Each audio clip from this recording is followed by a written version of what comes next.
حضرت انس رضی اللہ تعالی عنہ روایت کرتے ہیں،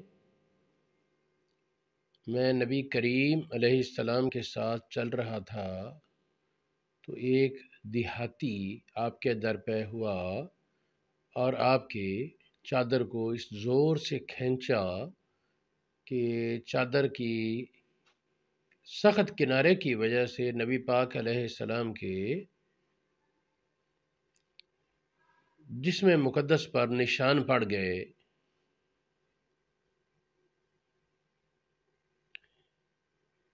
حضور علیہ السلام متوجہ ہوئے تو کہنے لگا کہ اے محمد، میرے لیے اللہ کے مال میں سے کچھ حصے کا حکم دیں جو آپ کے پاس ہے۔ نبی کریم علیہ السلام اس کی طرف دیکھا آپ نے اور مسکرا دیے، پھر اس کے لیے وفر مال کا حکم دیا۔ وہ ایک روایت میں نے پڑھا تھا کہ ایک ڈاچی وہ کشمش اور ایک ڈاچی کھجوریں، یعنی ڈاچی جتنا بھار اٹھا لے تو بڑی خطیر مقدار بن جائے گی۔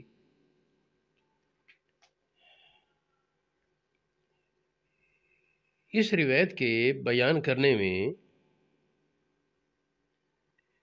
مقصد یہ ہے کہ نبی پاک علیہ السلام کی رجوع اللہ کی کیفیت اور طبع مبارک میں عاجزی، انکساری اور لوگوں کے لیے شفقت کا پہلو بہت غالب تھا۔ رحمت للعالمین ہیں آپ۔ حضور علیہ السلام اپنی ذات کی وجہ سے کسی سے انتقام نہ لیتے بلکہ آپ برداشت فرماتے، اور نبی پاک علیہ السلام صاحب حال بھی ہیں، صاحب کال بھی ہیں۔ آپ جو کہتے ہیں کر کے دکھاتے ہیں، تو اس میں امت کے لیے تعلیم ہے کہ وہ انتقامی ذہن بنانے کے بجائے برداشت اور خیر خواہی اور شفقت اس طریقہ کار کو اپنائے۔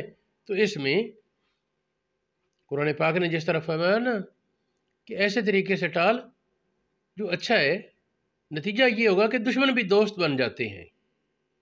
ادفع باللتی ہی احسن فاذا الذی بینک وبینہ عداوۃ کانہ ولی حمیم۔ مخلص دوست بن جاتے ہیں دشمن جب انسان اچھے طریقے سے اس کا رد عمل دے۔ قرآن پاک کی صداقت میں تو شک نہیں ہو سکتا، لہٰذا ماننا پڑے گا کہ ہمارے بعض لوگ اگر لوگوں کے رویے سے بد دل ہوتے ہیں تو اس میں کچھ اپنا حصہ عمل کی کوتاہی بھی ہے۔ اگر ثابت قدمی سے، اخلاص سے، خیر خواہی سے انسان مسلسل ہمت کرتا چلا جائے تو یقیناً اللہ رب العالمین کی رحمت دستگیری فرماتی ہے، اور کوئی نہ کوئی وقت ایسا آتا ہے کہ جب اس کے مخالفین اس کی موافقت پر مجبور ہوتے ہیں اور اللہ پاک اس کو بلندی اور غلبہ اور عزت اور کامیابی عطا فرماتا ہے۔ یہ حدیث جو میں نے پڑھی حضرت انس والی، بخاری شریف میں 3 جگہ، مسلم شریف میں 2 جگہ موجود ہے، ابن ماجہ میں ہے، شرح السنہ، موطا امام مالک، مسند احمد بن حنبل، مستدرک امام حاکم، مشکات المصابیح، ریاض الصالحین اور مسند اور صحیح ابن حبان وغیرہ میں موجود ہے۔ ایک حدیث پاک تھی، نبی پاک علیہ السلام نے احد کے دن دعا کی، یا احد کے سوا بھی آتا ہے، اللہم اغفر لقومی فإنہم لا یعلمون، اے اللہ میری قوم کی مغفرت فرما، وہ نہیں جانتے۔ بعض روایات میں اللہم اہد قومی، اے اللہ میری قوم کو ہدایت عطا فرما۔ یہ بہت سی حدیث کی کتابوں میں موجود ہے۔ علامہ ابن حبان نے اس حدیث کو روایت کر کے ایک سوال کھڑا کیا۔ انہوں نے کہا کہ نبی پاک کی دعا تو مستجاب ہوتی ہے، حضور علیہ السلام نے یہ دعا کی اللہم اغفر لقومی، تو اس کا لازمی نتیجہ یہ ہونا چاہیے تھا ساری قوم مسلمان ہو جاتی۔ کہ نبی پاک کی دعا مغفرت کی قوم کی ہر فرد کے لیے، آپ سمجھیے نا، میری قوم میں ہر فرد شامل ہے، تو ہر فرد کی بخشش ہو۔ بخشش تب ہو سکتی ہے اگر ایمان لائیں تو۔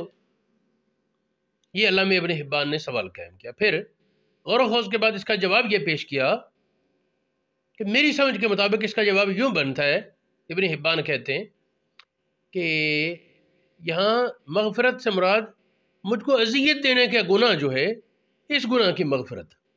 نبی پاک کو اذیت دینا یقیناً عظیم ترین گناہ ہے، بہت بڑا گناہ ہے اللہ کے رسول کو تکلیف دینا. تو نبی پاک نے اس کے بارے کہا کہ یا اللہ تیرا یہ اصول ہے کہ گناہ کی وجہ سے مزید گناہوں کی دلدل میں بندہ گرتا ہے، تو میری بے ادبی کا جو گناہ ہے اس کو، یہ گناہ ان کو معاف کر دے، اور خود صاحب حق ہیں آپ معاف کر سکتے ہیں. ایک اور محمل بیان کیا امام زرقانی نے. امام زرقانی نے کہا اس حدیث میں دو اور احتمال ہیں. ایک تو یہ مراد ہے کہ قوم من حیث المجموع، قوم اجتماعی حیثیت سے اس کو ہدایت اور اس کی مغفرت، اور وہ یقیناً اکثریت ایمان بھی لائے اور ہدایت پر گامزن بھی ہوئے، مغفرت کے لائق ہوئے. دوسرا احتمال یہ بیان کیا امام زرقانی نے، دوسرا احتمال بیان کیا کہ انبیاء کی بے ادبی کی سزا عام طور پر یہ ہوتا ہے کہ دنیا میں بھی ملتی ہے جلدی.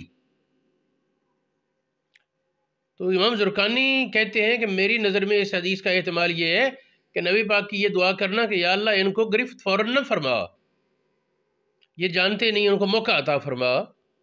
یعنی عذاب دنیاوی کی تاخیر اور اس کو روکنا، یہ اس مغفرت سے مراد تھا. مغفرت کا لفظ میں نے پردہ ہی ہے نا، مغفر بھی اسی سے آتا ہے، خود. تو ان کو عذاب سے پردے میں رکھ لے، ان کو عذاب نہ پہنچا میری بے ادبی کی وجہ سے. ایک احتمال یہ بھی موجود ہے.